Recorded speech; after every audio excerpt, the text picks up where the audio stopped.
Welcome to the Healing Pain Podcast with Dr. Joe Tatta. Each week, we interview top experts in physical therapy, pain science, and integrative pain care.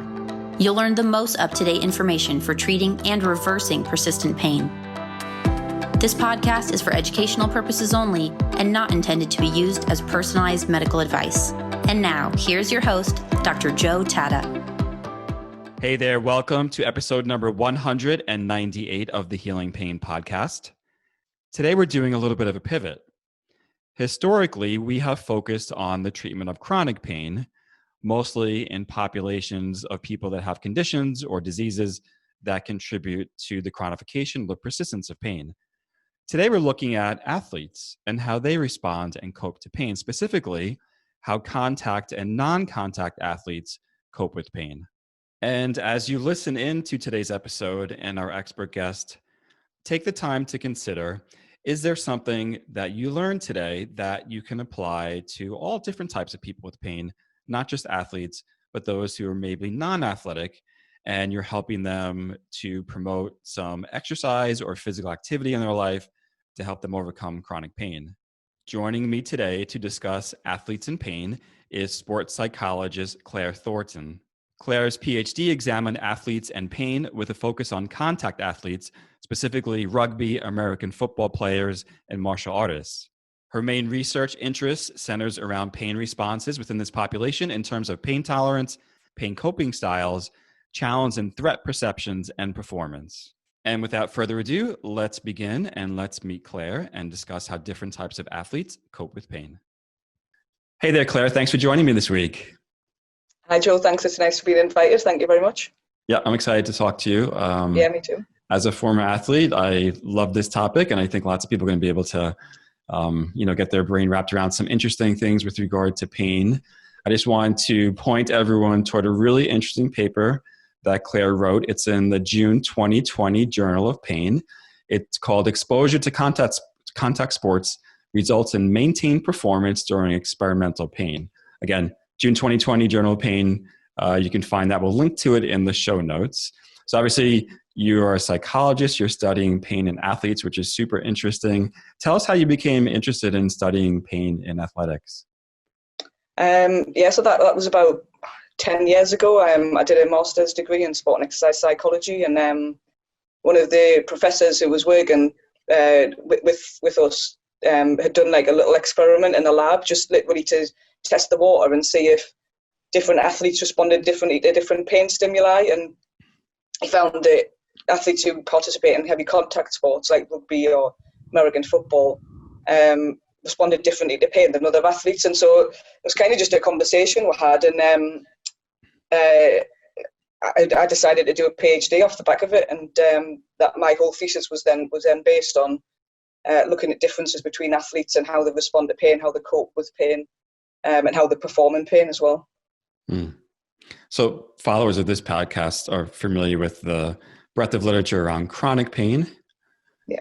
Should we be as interested in the literature around athletes in pain? We hear less about it, I would say. Yeah, I think it's been very, surprisingly, it has been very under-researched.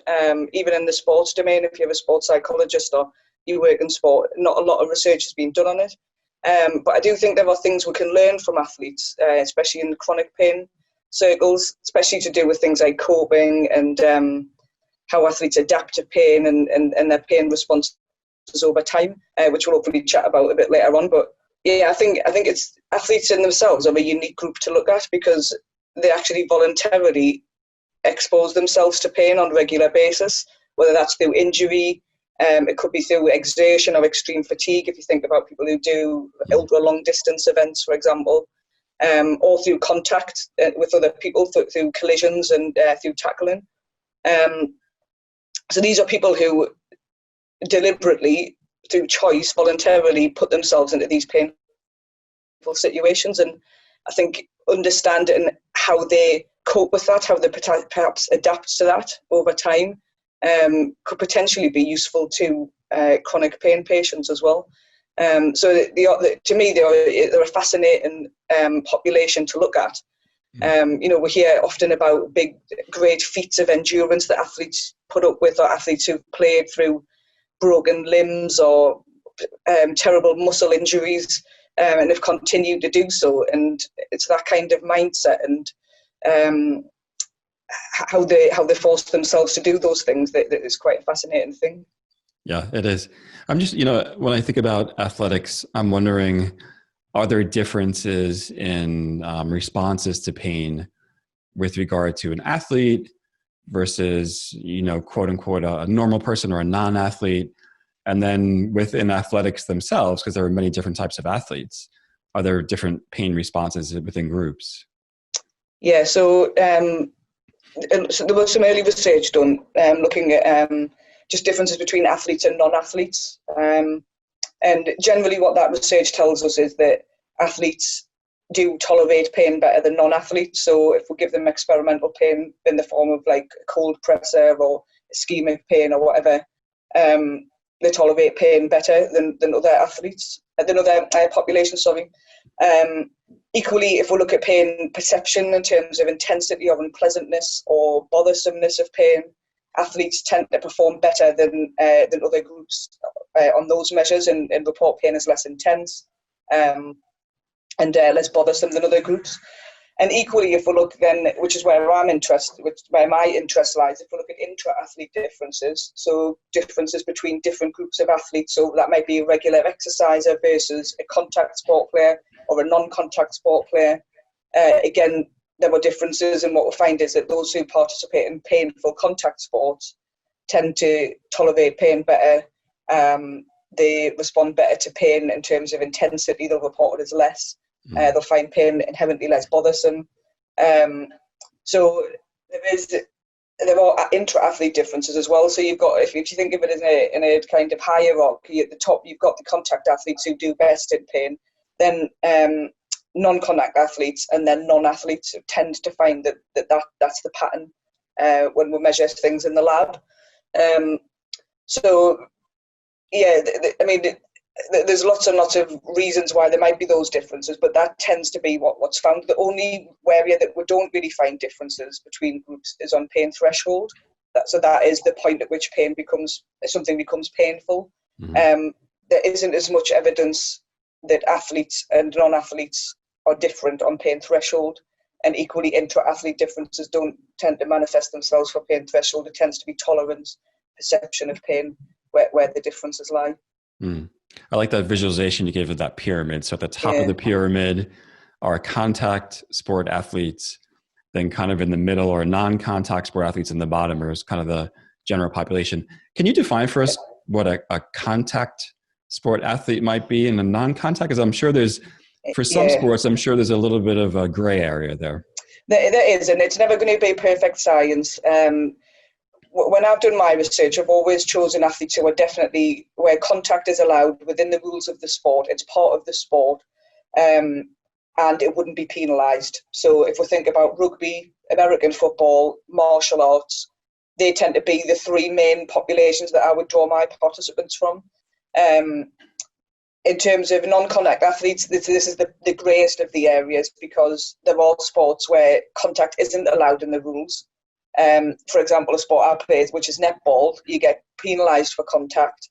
However, that's not to say that contact never happens in that sport. Equally, you could choose a sport like cricket, which I don't know if your American friends are familiar with cricket, but it is a great sport. But that is a non-contact sport. It's a bit like baseball in the sense that you're playing in individual positions in a team setting. But there are terrific injuries happening in cricket, like people break their fingers quite regularly, people get struck with the ball quite regularly. So when I've done my research, I've tried to keep it to sports which are definitely non-contact, so volleyball, badminton, racket sports, rather than try and, like soccer, for example, is a classic one. It's not meant to be a contact sport, but contact does happen. So there is a problem with having this dichotomy of contact and non-contact. Yeah. So I try my best to try and make those differentiations as clear-cut as possible. Equally, you could argue as well that if you just had individual athletes who did, say, athletics or running, cycling, you could equally say, whilst they might not experience contact in those sports, they probably regularly experience pain, because especially if you think about a triathlete or an ultra distance runner, you're going to get a lot of fatigue-based pain in there as well. So there are difficulties in using these dichotomous groups, but even so, the differences are apparent when we do the research, which is a good thing. Yeah, and then within that, so as you're talking, I'm kind of running through like all the different types of sports I've ever done in my life and sports I find interesting and unique. So obviously American football, clearly a contact sport. Long distance running, not a contact sport for the most part.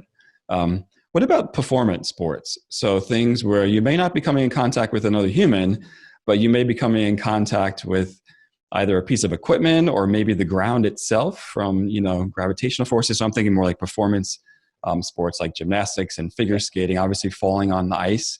Probably doesn't feel so well. Absolutely, yeah.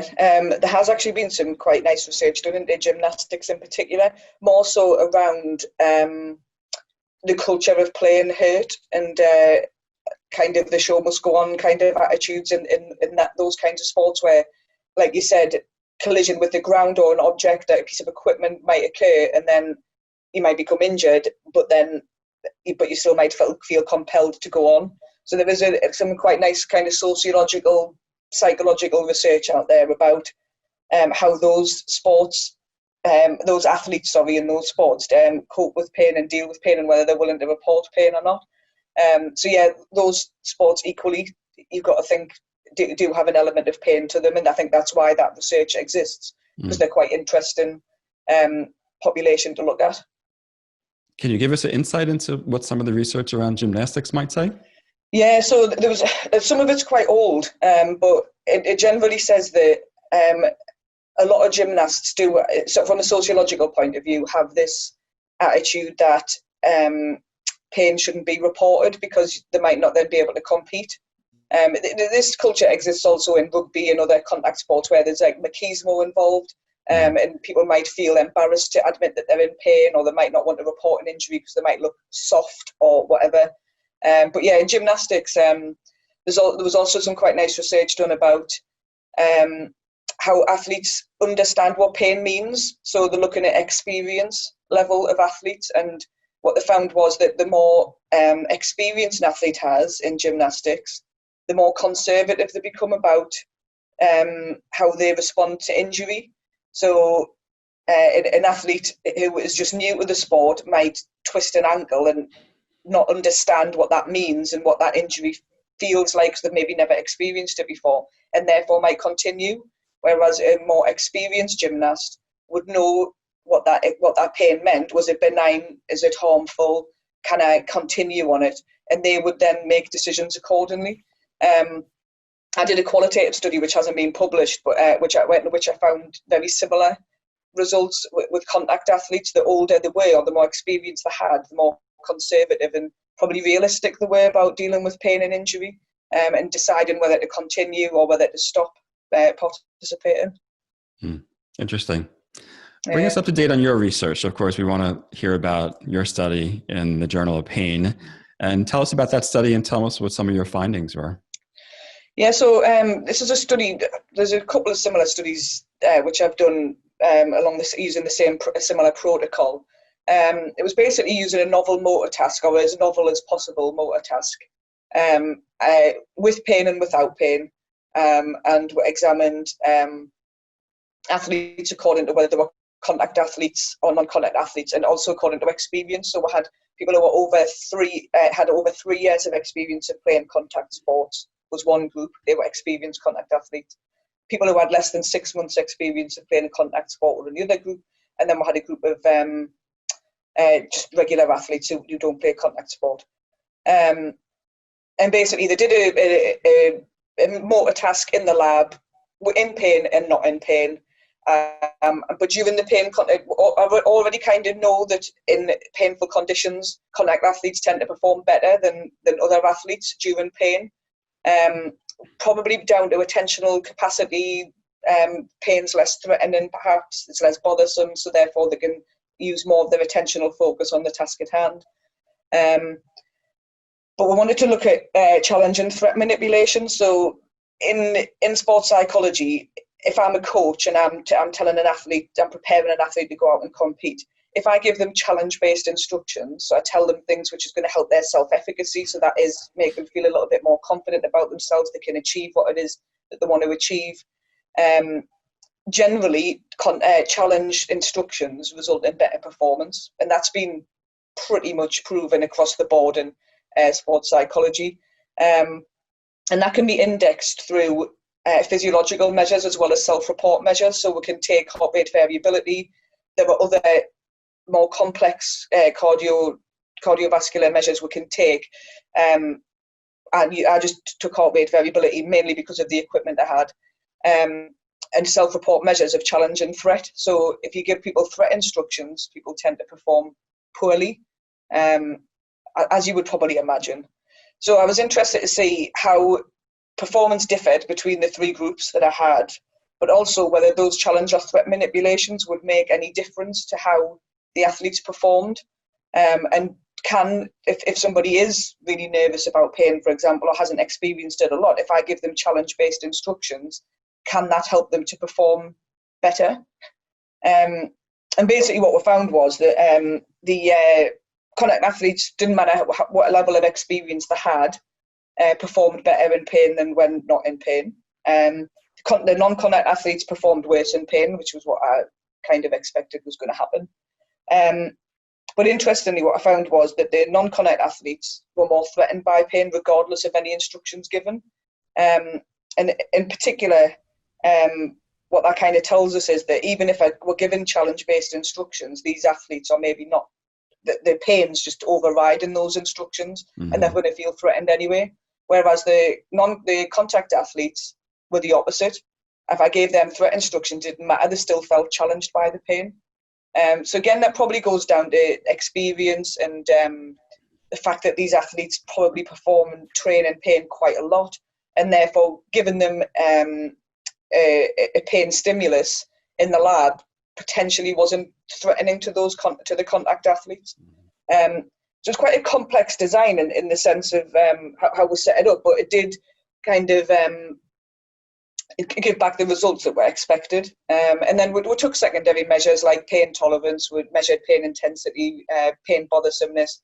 We also measured a coping style called direct coping, which is it's taken from a sports-based questionnaire, the Sport Inventory for Pain. And direct coping basically is that I see pain as a challenge, I want to face it head on, I see it as something to be overcome.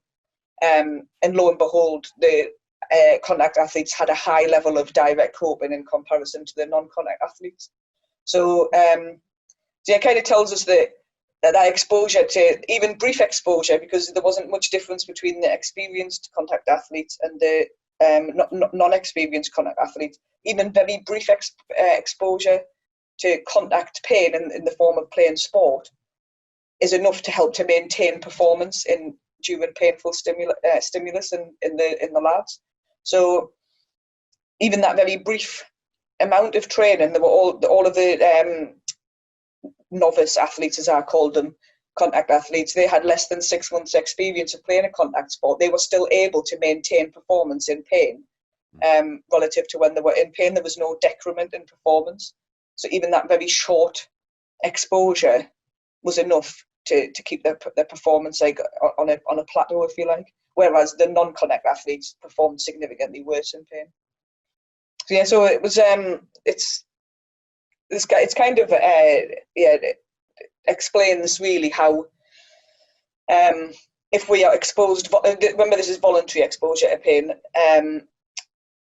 that can be something which might buffer the effects of pain on attentional capacity perhaps, and help people to be able to maintain performance. Yeah, so I want to break some of those things down a little bit because there's lots of interesting pieces in there for us to kind of chew on here. So you basically have three groups. Yeah. You have the contact athletes, the non-contact, and then the third group is just non-athletes. Is that correct? They were non-contact athletes. So I had experienced not contact athletes, novice contact athletes, and then just normal athletes. Right.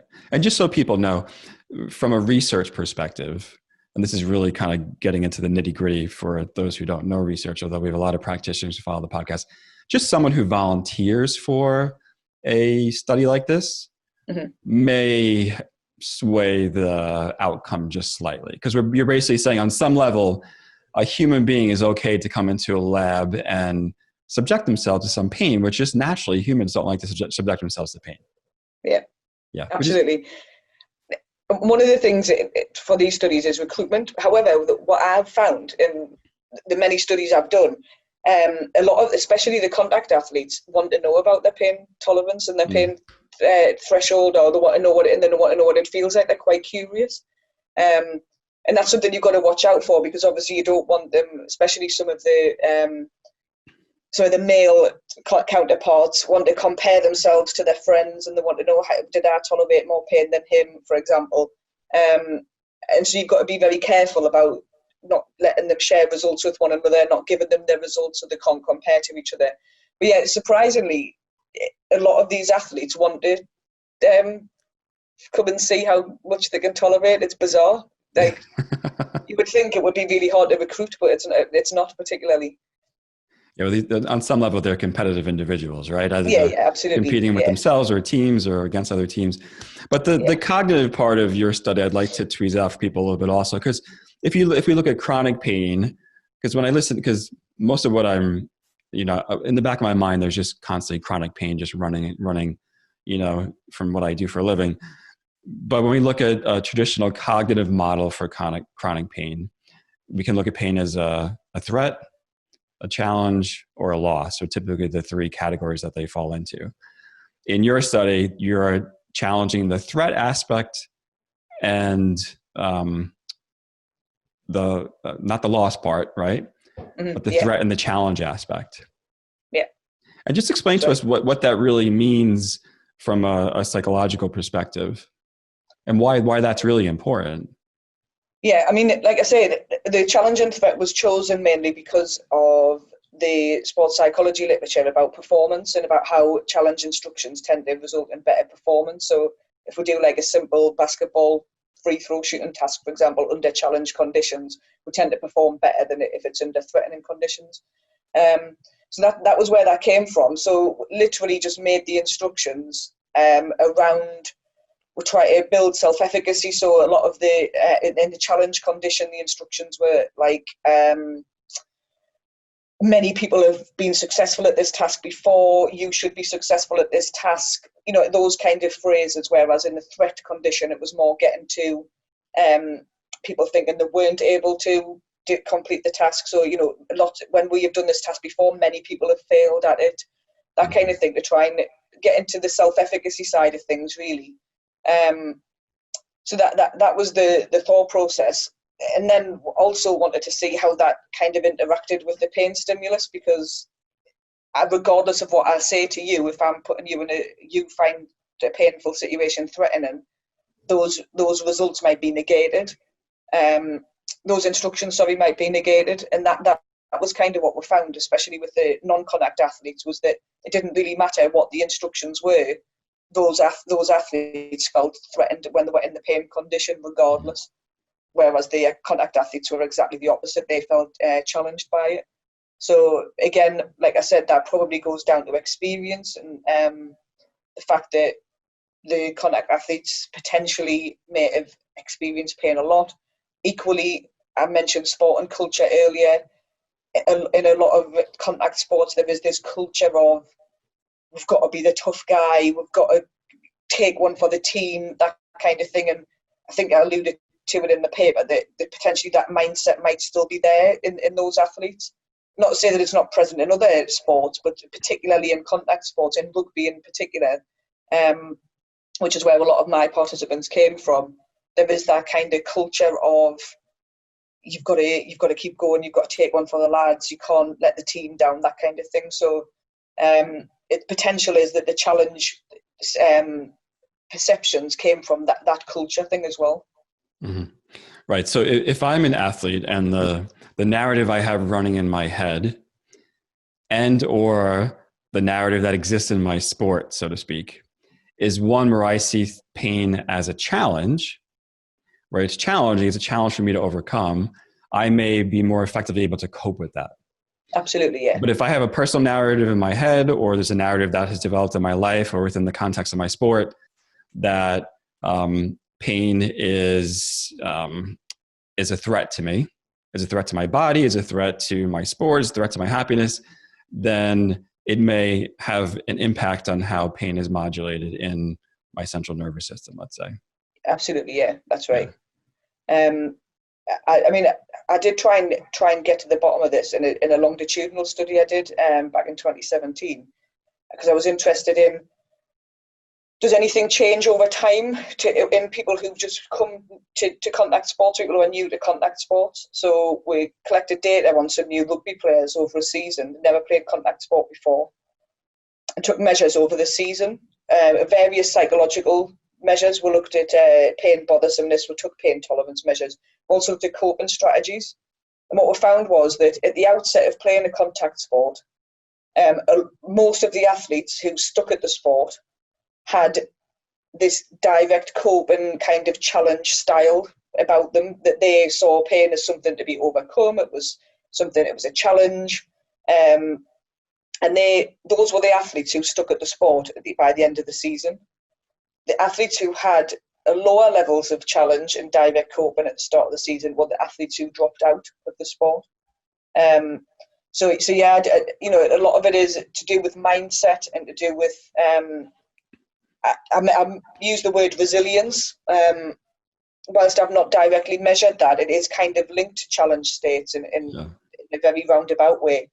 And I think if we can build resilience or this direct coping style or challenge states in people, regardless of whether they're athletes or chronic pain patients, and they can see pain as something to be overcome, and it's something to be met head on. It's something which is potentially not necessary, but it's something which has to be gone through to get to an outcome.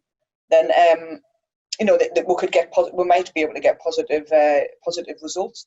Yeah, and we see that in the clinic, right? So we've seen athletes who you rehabilitate, and they walk into the clinic with what seems like a devastating injury, and they look at it as like a challenge, and their rehab almost becomes like they're part of their training protocol. Yeah, and it's their, you know, they're going to challenge it and get through this. They're going to regain back their strength and their range of motion, their flexibility, their endurance, all the things that, you know, are part of their physical capacity, and you know, they're back on the field. And then there are other athletes who come in, and you can tell there's this sense of deep loss, and there's this sense of threat that this injury is impacting, you know, who I am as a person. And at times that rehab may not go as smoothly. And I think those are the people who are more aware of the psychosocial variables and things. Although as I'm listening to you speak about this though, it makes it sound like the challenge is like the way out of all this.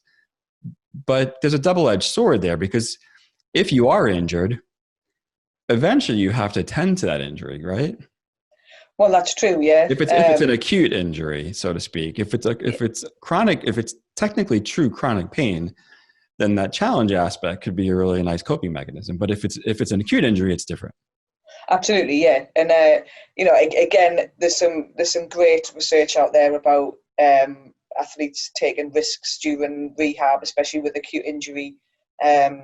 Not reporting injury, under-reporting injury, lying about it. You know, there's a lot of so especially in the sociological field, research out there about how athletes don't want to report pain and are unwilling to, and do dangerous things. But yeah, sure. If it was a chronic pain situation and you wanted that person to adhere to a rehab program, for example. Having that kind of challenge mindset, this direct coping style that I keep mentioning, seems to be important. They seem to be important factors in not only adherence to a sport, but also to adaptive responses to pain. So being able to perform well in pain, being able to tolerate pain, being able to report pain as less bothersome. That this direct coping does seem to be quite an important thing. Do we have enough data, or have you seen data, or is this part of your research to look at sports and say, well, athletics and sport from a young age may be a positive way to help people learn skills that may help later on down the line with regard to catastrophizing or coping about pain in other ways? Yeah, I don't personally think I have enough data at the minute. That longitudinal study I mentioned is probably the start of where we could go. Because to my knowledge, it was the first ever study that's looked longitudinally at pain responses in athletes over a season and looked at what outcomes resulted in that. So did the athletes stick at the sport? Did they drop out? And I think more longitudinal studies like that are probably needed. In that study, we did find that, surprise, surprise, the people who dropped out of sport were the catastrophizers at the outset. But I do think that there is a case to be made that having a high pain tolerance isn't necessarily a massively important thing to stick at a sport. It's potentially useful, but it doesn't seem to be the most important thing. The most important thing seems to be how you psychologically and cognitively deal with that pain.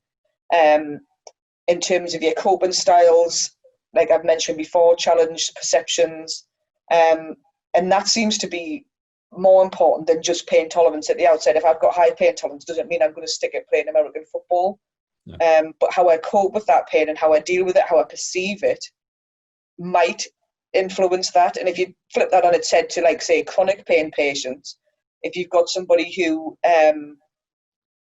has certain coping styles in terms of, like I've said, challenge or threat direct coping, that's probably more of a predictor of whether they'll get positive outcomes from whatever rehab they're doing or pain rehabilitation they're doing, than just being able to tolerate a load of pain and be able to put up with a lot of pain. The psychological side seems to be a lot more important. That's certainly what I found in my studies. Yes, pain tolerance can differentiate different athlete groups. That's great, it's interesting, but I don't think pain tolerance is the be-all and end-all of whether you'll be a successful athlete and whether you'll stick at a sport or not. Right. So, for example, if someone's listening to this, and you can add to this and tell me if I'm on the right path here, training your child to be physically tough in a sport may not make them able better cope with pain when it happens later on, because their psychological response is meaning what they think about pain, how they can cope with pain, and how their thoughts develop around pain are more likely to have an impact. That would be my conclusion from the little amount of data I've collected. I think that's far more important, because, like I say, you could be a child who is able to withstand heavy tackling in rugby or American football. It doesn't mean that you're going to like it and you're going to want to carry on doing it and you're going to cope well with it. So I think the study I'm referring to, I was interested in adherence to sport, and I think if we're trying to encourage young people to take up sport and to participate in such sports like American football, rugby, etc., it's more to do with how we perceive that pain and how we process that pain and cope with the pain than actually just how much pain can you take. I don't think that it's definitely not as important. Mm-hmm. How can you make this portable, let's say, a sports physical therapist, a sports physiotherapist obviously comes to mind, but also like an athletic instructor or a coach who may be coaching different types of sports, but let's say their coaching style is the same. Yeah, so I mean the take-home message from a lot of the research I've done is that it isn't a one-size-fits-all approach, I don't think, when it comes to how we coach and deal with athletes. I think we all probably know that anyway. But certainly, if we can foster things like this direct coping style, I still haven't worked out how we do that properly yet. That's further research down the line. But we'll know how to manipulate challenge states in terms of the verbal instructions that we give to people. So the way that we verbalise what we want them to do, whether that be a physiotherapist telling somebody how to do an exercise rehab program, or whether it's a coach telling a bunch of kids how to go out there and win a rugby game. The way we verbalise and the words that we use and the phrases that we use are very important in getting people to be able to get into a challenge state. And I think using threatening words and behaviours isn't the way forward. So yeah, it's a bespoke thing. I don't think that you can blanket, say this will work for everybody. But I do think if we focus on challenge states, fostering direct coping, building self-efficacy around how people feel able to cope with pain or injury, especially during rehab, if we're talking about injury, is really important. Excellent. I once again, I really enjoyed reading the article. We'll link to in the show notes, the June 2020 Journal of Pain. Exposure to contact sports results in maintained performance during experimental pain. Claire, what's next for you? What are you interested in researching that you'd like to hear about in the future? Yeah, so we've got a few ideas about examining attentional focus a little bit more during pain. So in that study you've just mentioned, we measured performance, and the high contact athletes were able to maintain performance during pain. So I'm kind of interested to try and get to the bottom of what's the attentional things going on there. So got an idea for maybe an eye tracking study to look at where visually athletes are focusing during painful stimulation when they're doing a physical task, just to try and see if there's any like trade-off for like in the contact athletes. Perhaps they're using visual cues better than the non-contact athletes, perhaps. And then I've got some other studies on the go looking more at injury occurrence and how sports like British American football are using in return to play protocols and things like that. So there's a little bit of sports injury stuff in there as well. Excellent. Well, be sure to follow your work, Claire. It's been a pleasure chatting with you today. Please let our viewers and listeners know how they can learn more about you. Yeah, so if you visit the Northumbria University website on our research pages, my profile is on there. Equally, I am on Twitter, and our Northumbria University Sport, Exercise and Rehabilitation Research Group is also on Twitter, which shares all the research which is going on in my institution. So yeah, so feel free to check us out on social media. Excellent. So make sure to follow Claire Thornton on her Twitter handle. And of course, we'll link to her lab in the show notes. You can find all the links to today's episode on the Integrative Pain Science Institute on the podcast tab. I want to thank Claire for being here this week and discussing pain in professional and amateur athletes and how they respond to it. I'm Dr. Joe Tatta. Make sure to stay tuned and, of course, share this episode with your friends, family, and athletes who are interested in learning more about pain. We'll see you next week. Thank you for listening to the Healing Pain Podcast with Dr. Joe Tatta. To subscribe to the podcast and learn more, visit integrativepainscienceinstitute.com. That's Integrative Pain Science Institute.com. Sign up to receive weekly updates, leave a review on iTunes, and share this episode with your friends.